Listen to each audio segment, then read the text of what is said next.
content shared in this podcast reflects personal experiences and spiritual perspectives.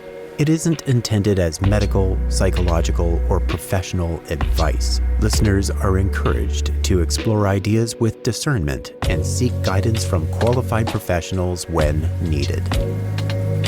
Welcome to Mystican Identity, where we discover the unity in every tradition. I'm your host, the Mystic. This is a space for seekers, mystics, and wanderers where stories of the soul and timeless truths from ancient paths come together. Let's journey inward and remember what we've always known. Well, greetings.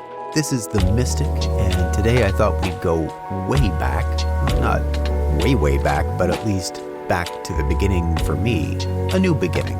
This would be one of the most pivotal moments that has been shaping my journey the last number of years. Now, there was other stuff that was leading up to it, so I guess earlier, smaller beginnings. That'd be about right. But this particular event that happened is where my particular journey took a very sharp turn. This was an event that launched everything that I've been focused on the last little while, and the reason for this podcast, and the reason for YouTube channel and YouTube shorts. It's an event that I will frequently come back to, hopefully not annoyingly so, and it's about when I was hospitalized, or when I'll refer to it as when I was in the hospital.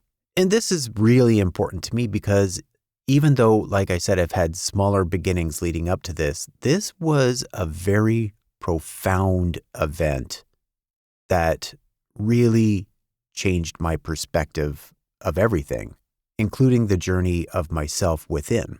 It's also, essentially, the reason why I go by the Mystic. Now, I didn't actually pick the Mystic because it sounded cool, although I will have to admit, I think there's a little bit of flair to it. Maybe. But the true reason is because at the hospital, with that journey, I had a mystical experience. Even leading up to that, I always believed in mystical experiences, and I still do to this day because I actually still continue to have them.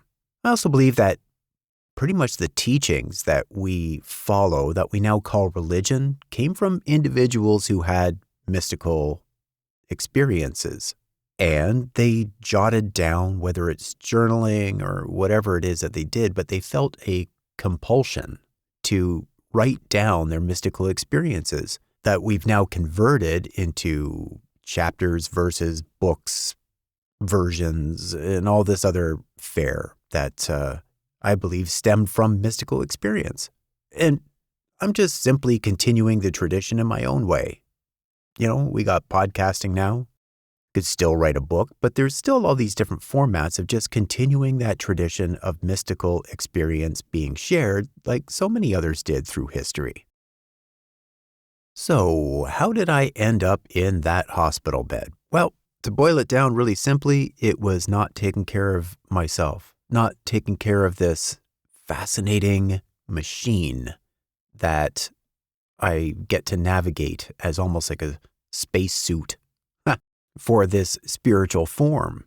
And I just didn't take care of it. I didn't really think too seriously about maintaining this body. I'd have to say that I probably took better care of my car, computer, house, a great many things that I made sure had regular maintenance, but didn't necessarily take care of this fantastic machine that I get to operate. I guess I carried along with that also this younger version of thinking I was invincible. And I let that just bleed a little too far into adulthood, I believe. Kind of this thinking that, I'll be fine. I'll bounce back. I'm good. Things like that.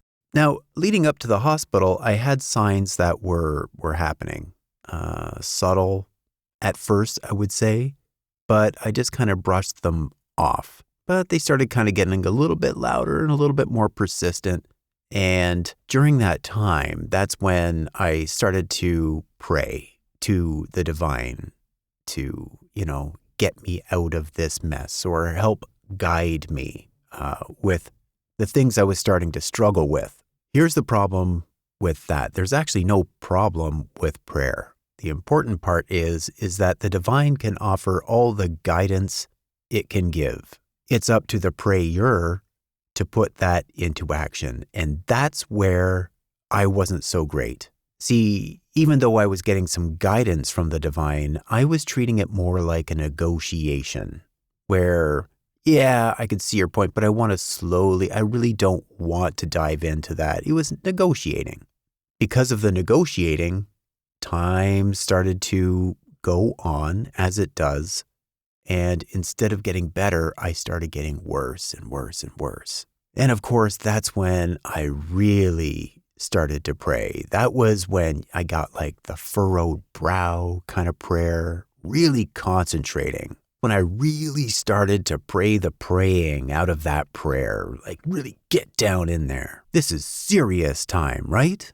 But here's the thing, even with that ultimate serious praying that got really down deep inside, super focused, I still didn't listen 100%. The divine nudged me, gave suggestions, small ones, subtle ones, but I still negotiated. I still bargained.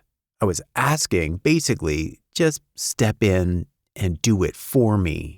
And I wasn't willing to do the work myself. But eventually, the negotiating and everything led to that one particular night. And that was a night that everything just stopped working. My body gave up. It literally just gave up and collapsed. My wife, thank the divine, checked in on me just in time and realized that there was a problem, so she called an ambulance. The events that followed were, they were kind of quick, abrupt. I remember the stretcher coming in and the paramedics. And from that moment till I got to the hospital is when the mystical experience began. Now, what's really interesting about it is it wasn't like all of the regular fare that people will talk about, you know, the white light or a tunnel or the typical meeting with angels and things. Mine was a little bit different. Now, that's not to say that I'm negating other people's experiences. There's reasons why people have those type of visions and the way that mine happened. So for those who have the real near-death experience happen to them, what happens is in their experience, the best possible way for them to physically explain what they experienced is going to come to mind. And that's a very, very traditional kind of thing that happens with mystics. It's very important to realize that because a lot of the visions a lot of the allegories that we get in older traditions and older scriptures are mystical experiences that are being communicated with what visual, physical things that were at hand.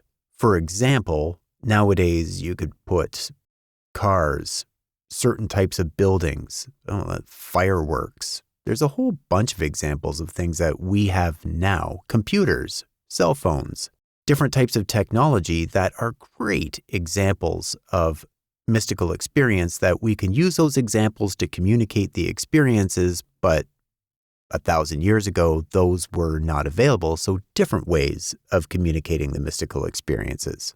If that makes any sense, and I hope it does.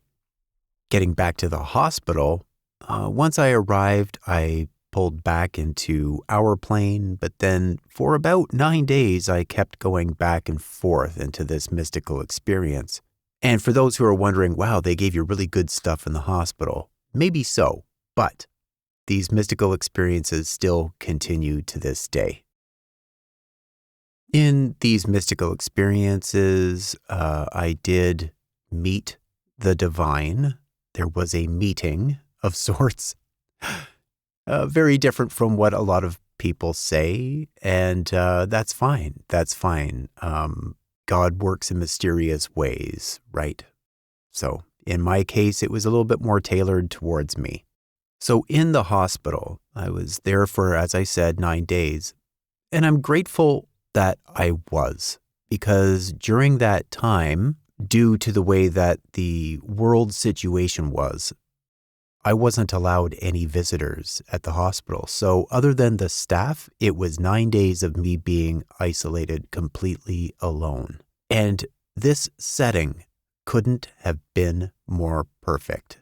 Because if there was anything that I needed, was time to be alone. That being said, I do want to step out of this for a second and just take note of the fact that ever since this experience, I have a passion for recognizing and showing gratitude to anybody who is in the medical field. Anybody who has chosen the medical field is where they would like to be an expert.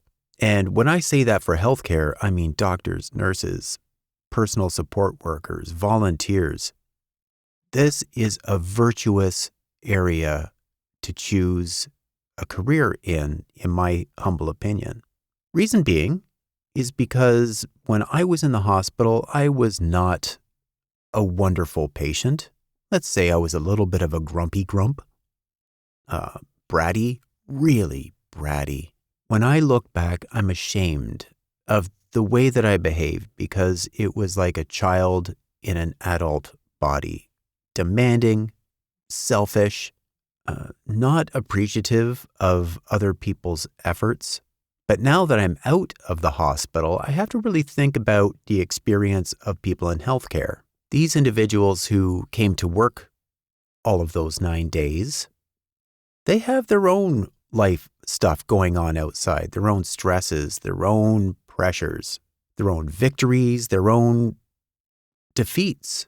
I could go through lots of examples, but I'm sure we could all just look at examples of our life and just think, oh, if there was one less thing I could deal with, I would get rid of. Well, everybody has that.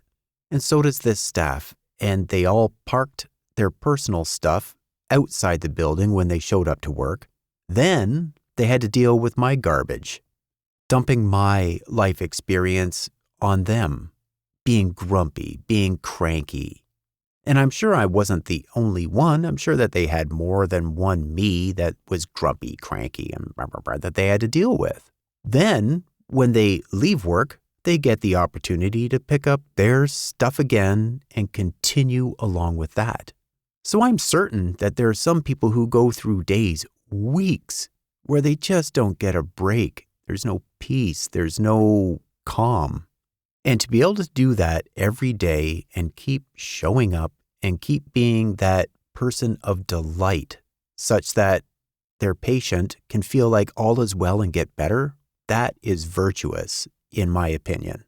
So as a practice, to this day, whenever I meet somebody who I find out is in the healthcare field, I have to extend gratitude to them and thank them and let them know that what they've chosen to do is virtuous. I feel like that is one way of paying honor to the people who helped me get physically better. The other thing, too, is that because of their actions, they put something in me that inspired me to help others, too. To take the experience that I had and not just walk away and say, well, thank you, I'm just going to keep going on with my life, but to realize that this was an opportunity for me to help others with what I went through and what I continue to do. And I thought about a lot of things, like maybe I should volunteer at the hospital once I get better. Or maybe I should start donating to a certain cause. And actually, all of these things I've followed through with.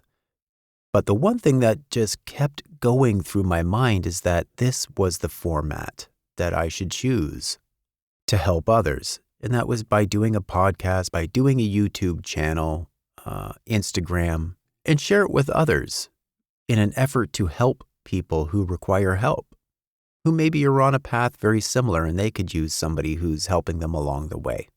So as I look back at the hospital, it was day 3 that was a real turning point for me. I remember it's the one that everything became very serious.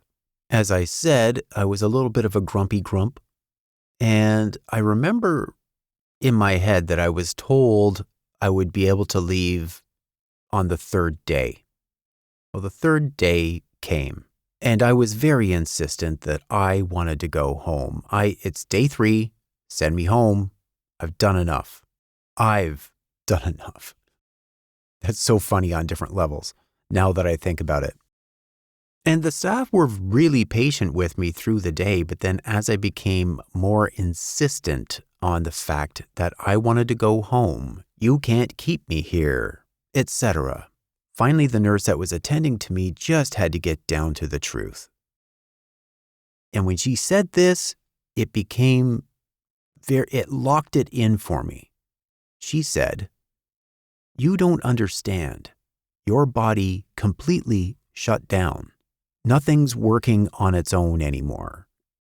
The machines that you have here, they're keeping you alive. If we unhook you, you won't make it." That hit me like a boulder to the chest. I remember the whole world started to spin. Words didn't really make sense at that point. I heard the nurse continue talking, but to me it was more like Charlie Brown's teacher, where it was womp womp womp womp womp womp womp kind of a thing.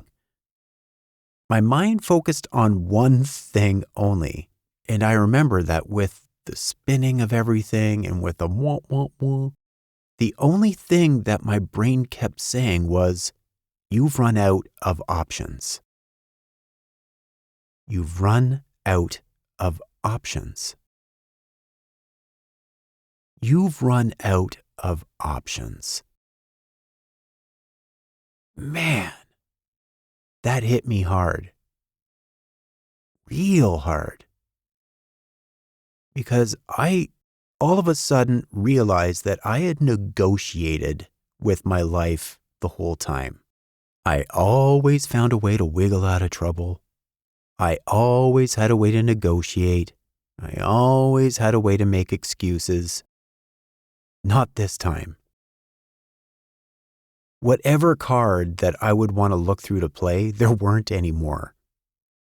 I had nothing left to work with. Things just got real. In a little bit, the nurse left me, and I was by myself. And I guess I went into a meditative state at that point, because I do remember a little back and forth with the divine.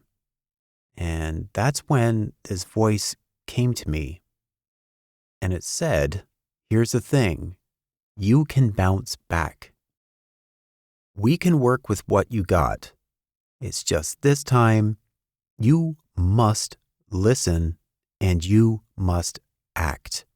And that's where, referring back to the beginning of this, that's the point where I understood what I had really been doing wrong. That prayer is not enough. It's the opening. It's great.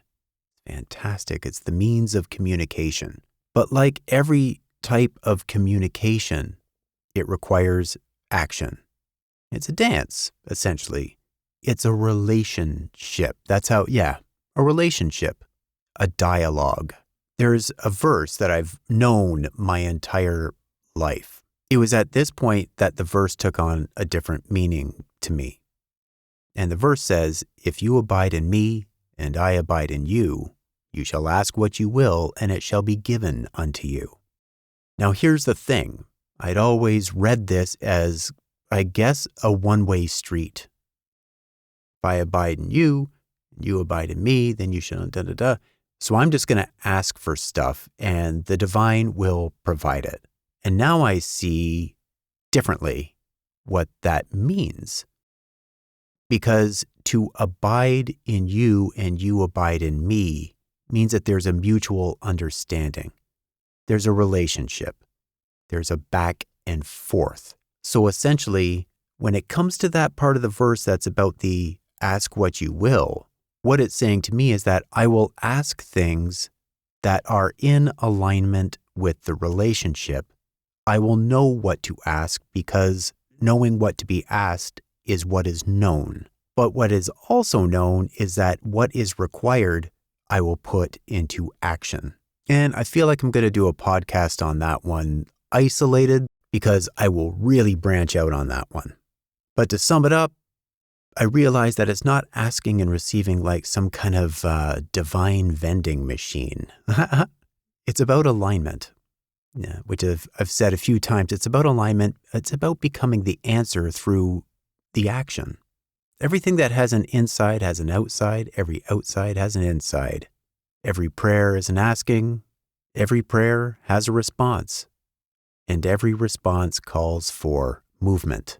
And like I said, somewhere along in here is that my stay at the hospital was for about 9 days. When I came home, that's when the journey switched up in a really groovy way as to what we receive as writings about angels or messengers from the divine or God in different scriptures from different traditions. Because I had an angel help me with my recovery. As well as that, doors started to open for me. Up till now, I had always thought that when people said, "Oh, doors open for me," it always felt like it had to do with something financial or a job or a move to another city or something like that. In this case, the doors that opened were suggestions for study material. And it was so cool, so groovy. It started with one book. And this one book, as I started to read it, made mention of another item which I had to look up, which was another book. And as I read that book, it made mention of things that made me look at another book. And the journey started to continue. So the doors that opened for me were study materials that all I had to do was pursue. It's actually humorous to me because now I have so much reading material alone, just books, that I'm fairly convinced that I've got enough reading material for the rest of my existence on this plane, so I have nothing to want for in that regard. And the best part is that other ones creep out, other different resources, so I'll never be bored, is what I guess I'm saying. But what I'm going to mention is this next book is the one that really started to define for me everything that I had heard growing up. And it was like everything I grew up with were puzzle pieces, and this book started to put them all together. But that, my fellow seekers, is a story for another day. Well, thank you for spending time with me today. If something here sparked reflection or reminded you of a deeper thread running through it all, then this space has done its job. My fellow seekers, as always, I wish you and your loved ones all the best. Until next time, stay curious, stay kind, and stay connected to the mystery.